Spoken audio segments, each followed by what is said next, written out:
बिहार में वोटर अधिकार यात्रा खत्म होने के बाद कांग्रेस नेता राहुल गांधी मलेशिया के लंकावी में छुट्टियां मनाने गए हुए हैं। उनके इस दौरे को लेकर अब बीजेपी हमलावर हो गई है। बीजेपी आईटी सेल के प्रमुख अमित मालवीय ने एक फोटो शेयर करते हुए लिखा कि राहुल गांधी मलेशिया में छुट्टियां मना रहे हैं। इस तस्वीर के सामने आने के बाद अब कई तरह के सवाल उठ रहे हैं। इस पर देखिए एक खास रिपोर्ट।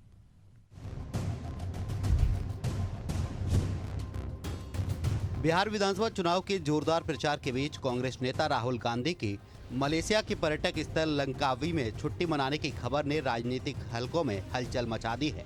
इसी को लेकर बीजेपी ने राहुल गांधी पर तीखा हमला बोला है और उन्हें गायब होने की कला में माहिर करार दिया है। बीजेपी आईटी सेल के प्रमुख अमित मालवीय ने सोशल मीडिया प्लेटफॉर्म एक्स पर लिखा कि राहुल गांधी फिर से गायब हो गए हैं। इस बार राहुल मलेशिया के लंकावी में गुप्त छुट्टी मना रहे हैं। लगता है कि बिहार की राजनीति की गर्मी और धूल कांग्रेस के युवराज के लिए बहुत ज्यादा थी, इसलिए उन्हें छुट्टी पर जाना पड़ा है, या फिर यह उन गुप्त बैठकों में से एक है जिनके बारे में किसी को पता नहीं चलना चाहिए।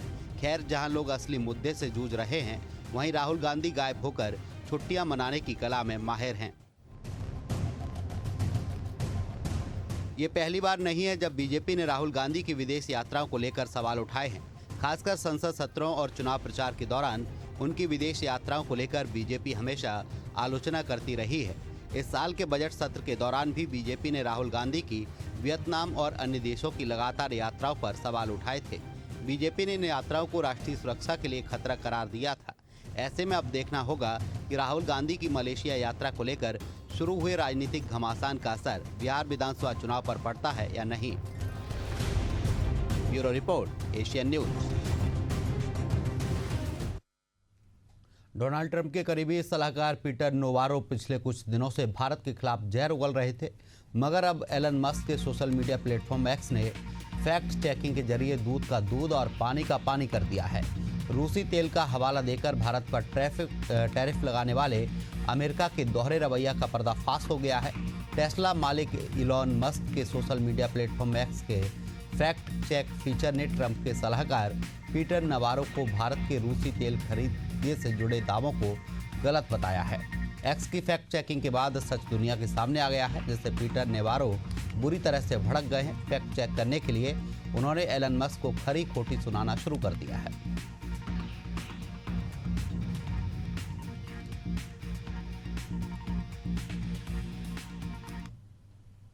देहरादून में मुख्यमंत्री पुष्कर सिंह धामी ने महामंडलेश्वर स्वामी कैलाश नंदगिरी महाराज और अखाड़ा परिषद के अध्यक्ष स्वामी रविंद्रपुरी महाराज का स्वागत किया है। इस अवसर पर धर्म, संस्कृति और राज्य की आध्यात्मिक उन्नति से जुड़े विभिन्न विषयों पर विचार विमर्श किया गया है।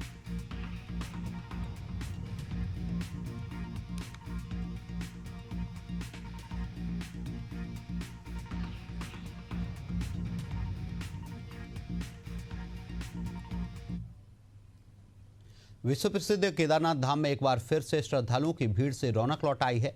मानसून सीजन में हुई भारी बारिश के कारण कुछ दिनों तक यात्रा की रफ्तार में भी भारी गिरावट दर्ज की गई है, लेकिन बीते 2 दिनों से मौसम में बदलाव और धूप खिलने के बाद से श्रद्धालुओं की संख्या एक बार फिर बढ़ने लगी है। वहीं श्राद्ध पक्ष भी शुरू हो चुका है, जिसके चलते यात्रियों की भीड़ उमड़ रही है।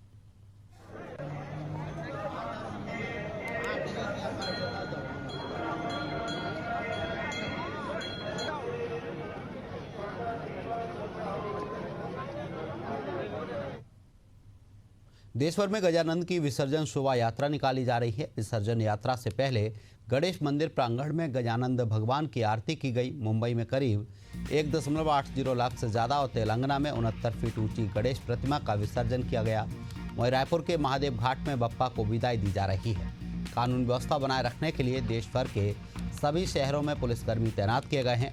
वहीं मुंबई पुलिस ने पहली बार रूट मैनेजमेंट के लिए आर्टिफिशियल इंटेलिजेंस का इस्तेमाल किया है।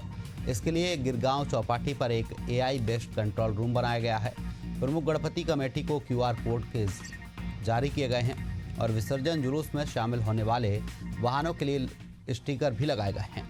इससे पुलिस को वाहनों का पता लगाने, भीड़ पर नज़र रखने और उन्हें कंट्रोल करने में मदद मिलेगी।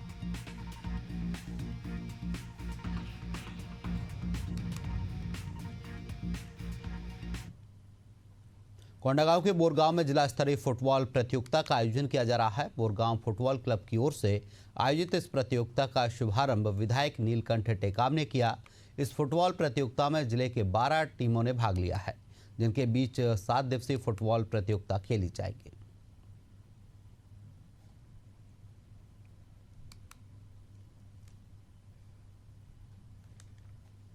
ये आयोजन के लिए हम लोग यहाँ हमारे समिति के सब मिलके, गांव के भी सब मिलके, गांव के सब जनप्रतिनिधियों के सहयोग से हम लोग ये आयोजन के लिए निर्णय लिए। निर्णय लेने के बाद सब कोई बोले हाँ ऐसा टाइप का एक अच्छा आयोजन होना चाहिए, बहुत सालों से नहीं हो रहा है। और ये आयोजन के पीछे हमारा मुख्य उद्देश्य मैदान को ठीक करना, बच्चे लोगों को मैदान में लाना, खेल कूद करवाने के लिए, यही उद्देश्य है आयोजन का। विधायक महोदय पहुंचे हुए हैं। विधायक महोदय को हमने अनुरोध किए थे, सर यहाँ इतना सालों बाद फुटबॉल टूर्नामेंट हो रहा है, इसका उद्घाटन के लिए आप जरूर आइए। विकासनगर विधानसभा की हरवटपुर नगर पालिका में करीबन 5 करोड़ 31 लाख के विकास कार्यों को स्वीकृति मिलने के बाद सड़कों के निर्माण कार्य शुरू हो गए हैं। विधायक मुन्ना सिंह चौहान ने इन विकास कार्यों का शुभारंभ करते हुए बताया कि नगर पालिका हरवटपुर के सभी वार्ड में 41 सड़कों का निर्माण कार्य शुरू हो चुका है। इसके साथ ही 3 करोड़ 27 लाख की डीपीआर कूड़ा प्रोसेसिंग सेंटर के लिए तैयार हो चुकी है। नालों के ट्रीटमेंट के लिए 5 करोड़ 3 लाख रुपए की डीपीआर भी तैयार की गई है, सरकार के पास भेजी जा चुकी है। इस मौके पर विधायक मुन्ना सिंह चौहान ने बताया कि शहरी विकास की अमृत योजना और नाबार्ड के जरिए करोड़ों की लागत से हरवटपुर की सीवर लाइन से जोड़ा जाएगा।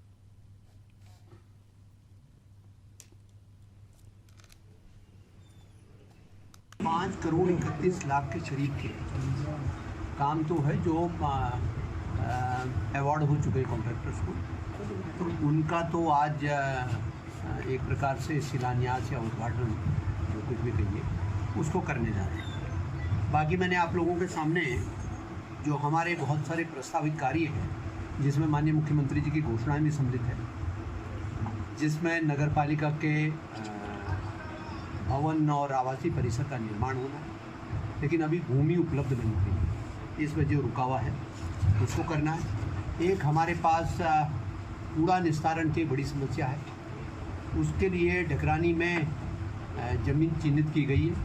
चिन्हित क्या, वो विभाग के नगर पालिका के नाम ट्रांसफ़र हो चुकी है। उसमें जो फैसिलिटीज़ डेवलप होनी है, MRFC वगैरह की, प्रोसेसिंग प्लांट लगना है, उसकी डीपीआर लगभग 3.25 करोड़ की डीपीआर हम शासन को नगर पालिका सबमिट कर चुकी है और उसका इवैल्यूएशन चल रहा है और उम्मीद करते हैं कि आने वाले दिनों में उसकी भी स्वीकृति मिल जाएगी। मध्य प्रदेश के उज्जैन में दर्दनाक हादसा हुआ है, जहां रामघाट और शमशान घाट के बीच बने बड़े पुल से एक सफेद रंग की कार शिप्रा नदी में गिर गई। घटना के बाद हड़कंप मच गया। सूचना मिलने पर पहुंची पुलिस और रेस्क्यू टीम ने तत्काल रेस्क्यू अभियान शुरू किया। रेस्क्यू के दौरान थाना प्रभारी और सब इंस्पेक्टर का शव बरामद किया गया है, लेकिन उनके साथ कार में सवार एक महिला पुलिसकर्मी अभी भी लापता है, जिसकी तलाश जारी है। क्रेन की मदद से नीचे उतारा जा रहा है।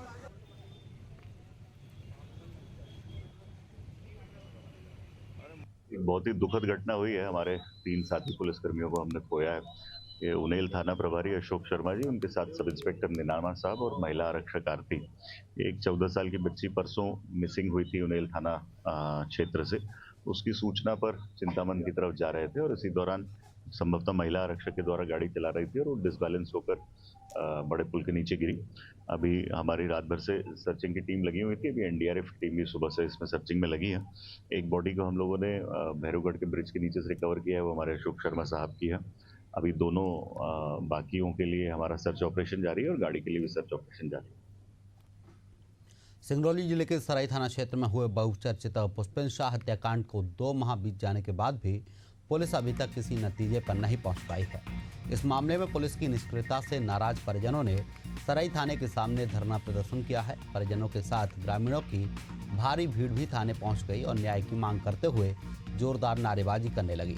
मृतक के परिजनों ने कहा कि पुलिस अब तक हत्यारों को पकड़ने में नाकाम रही है। मामले में कोई ठोस कार्रवाई नहीं की गई, जिससे परिवार गहरे सदमे में और असुरक्षा की स्थिति में है। उन्होंने चेतावनी दी है कि अगर जल्द ही आरोपियों की गिरफ्तारी नहीं की गई तो आंदोलन को और उग्र रूप दिया जाएगा।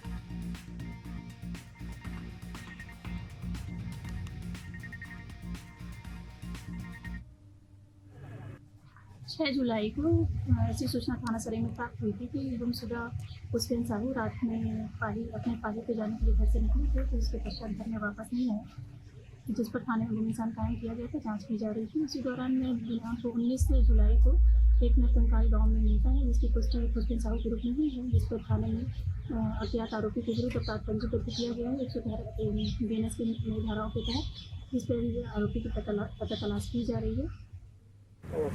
मध्य प्रदेश के सिंगरौली जिले में एक अजबो-गजब घटना होती है और पुलिस लगातार छानबीन करती है। कंकाल तो बरामद होते हैं लेकिन खुलासे नहीं हो पाते।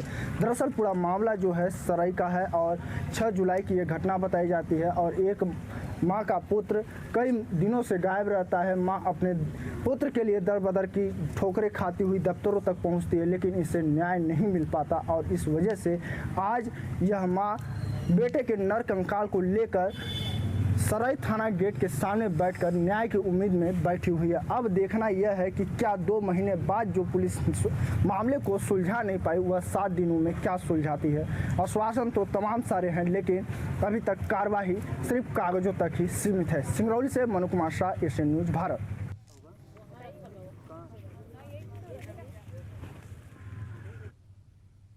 अंतर्राष्ट्रीय सीमा पर देश की फर्स्ट लाइन ऑफ डिफेंस कहलाने वाली बीएसएफ ने ऑपरेशन सिंदूर से सबक लेकर मध्य प्रदेश के बीएसएफ अकादमी टेकनपुर में स्कूल ऑफ ड्रोन वॉरफेयर खोला है। भारत में अब अपनी तरह का पहला व्यवस्थित स्कूल है। यहाँ ड्रोन वॉरियर्स और ड्रोन कमांडोज तैयार किए जाएंगे। आधुनिक सामरिक चुनौतियों से लड़ने के लिए यह संस्थान सीमा प्रहरियों को विशेष रूप से प्रशिक्षण देगा। इसका मुख्य उद्देश्य ड्रोन वॉरियर्स और ड्रोन कमांडोज तैयार करना है। महानिदेशक ने ड्रोन कोर्स के प्रशिक्षुओं से मुलाकात की और भविष्य के लिए उन्हें शुभकामनाएं दी हैं। स्कूल ऑफ ड्रोन वॉरफेयर के शुभारंभ पर ऑपरेशन सिंदूर के शहीदों को श्रद्धांजलि दी गई है।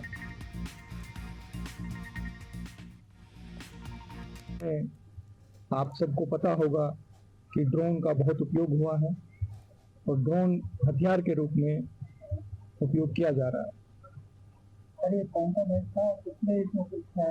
और इस ड्रोन की ट्रेनिंग के लिए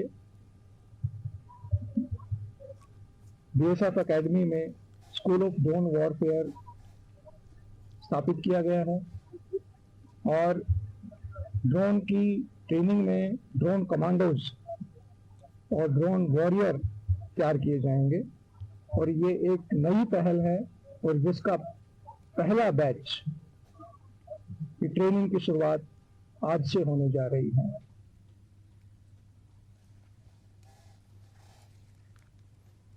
उत्तराखंड में बादल फटने से तबाही देखने को मिली है। चमोली जिले के कई गांव में बादल फटने से जनजीवन अस्त व्यस्त हुआ है। ग्रामीणों के लिए आवागमन के सभी रास्ते बंद कर दिए गए हैं।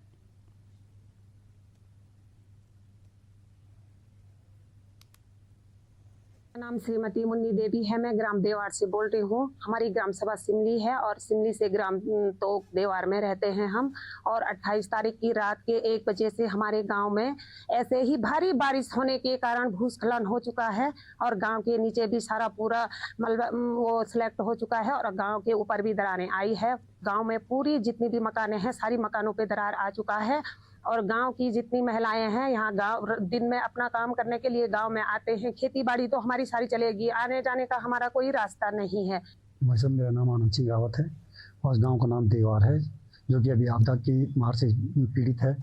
और विगत 28 अगस्त को यहाँ पे जो अतिवृष्टि हुई थी उस कारण बहुत ही भूकटान हुआ। गाँव के नीचे पूरा टूट चुका है और ऊपर से भी बड़ी बड़ी दरारें गिर चुकी हैं और जो ग्रामीण हैं बहुत दहशत में हैं।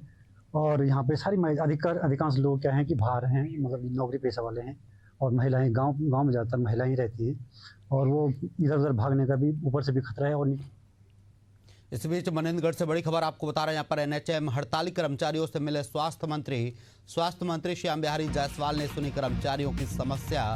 स्वास्थ्य मंत्री ने हड़ताल समाप्त होने के संकेत दिए हैं। कहा 1-2 दिनों में समाप्त हो जाएगी हड़ताल। सचिव स्तर की बैठक के बाद हड़ताल समाप्त हो जाएगी। तो एनएचएम कर्मचारियों से मिले हैं स्वास्थ्य मंत्री श्याम बिहारी जायसवाल।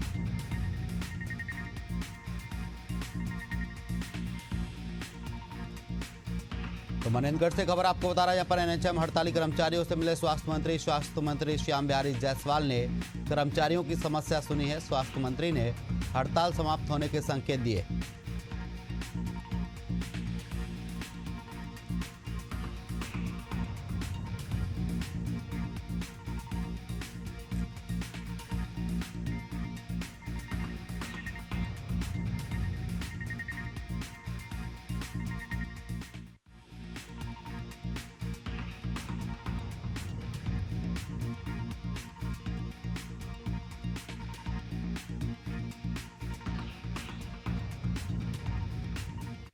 देखिए, उनके 5 मांगों को हमने कर दिया है, उनके आदेश भी उनको मिल जाएंगे। कल हमारे सचिव स्तर के जो अधिकारी हैं, सचिव हैं, उनसे एनएचएम के जो लीडर्स उनकी बातचीत होना है। मुझे लगता है कि 1 आध दिन में हड़ताल समाप्त हो जाएगी। 25 कर्मचारियों की बर्खास्ती से मिला गए हैं पूरे प्रदेश में। देखिए, ये प्रशासनिक कार्य है कि सरकार न तो नियुक्ति करती है, ना कोई कार्रवाई करती है। इसमें जो भी नियम प्रक्रिया के तहत तो कार्रवाई किए हैं, तो बाकी कोई आसार नजर आ रहे हैं हड़ताल खत्म होने के? स्वास्थ्य सेवाएं प्रभावित हैं गांव-गांव में। हो जाएंगे उन सभी बातों पर। स्वास्थ्य सेवाएं तो प्रभावित जरूर हैं, परंतु ठप नहीं है, क्योंकि ये हमारे सभी जगह जो है एनएचएम के अलावा हमारे रेगुलर कर्मचारी स्टाफ हैं। हमारे 40,000 से ऊपर का स्टाफ का सेटअप है। तो इसी बीच गोरेला से खबर आपको बता रहे हैं, दुष्कर्म का आरोपी कोर्ट परिसर से फरार हुआ है। 2 पुलिसकर्मी आरोपियों को कोर्ट लेकर आए थे। रविवार का दिन होने से खाली था कोर्ट परिसर। पुलिस टीम आरोपी की तलाश में जुटी है। तो आपको बता दें, कोर्ट परिसर से आरोपी फरार हुए हैं। 2 पुलिसकर्मी आरोपियों को लेकर आए थे। पुलिस टीम आरोपियों की तलाश में जुटी है। तो गोरेला से बड़ी खबर आपको बता रहे हैं, दुष्कर्म का आरोपी कोर्ट परिसर से फरार हुआ है।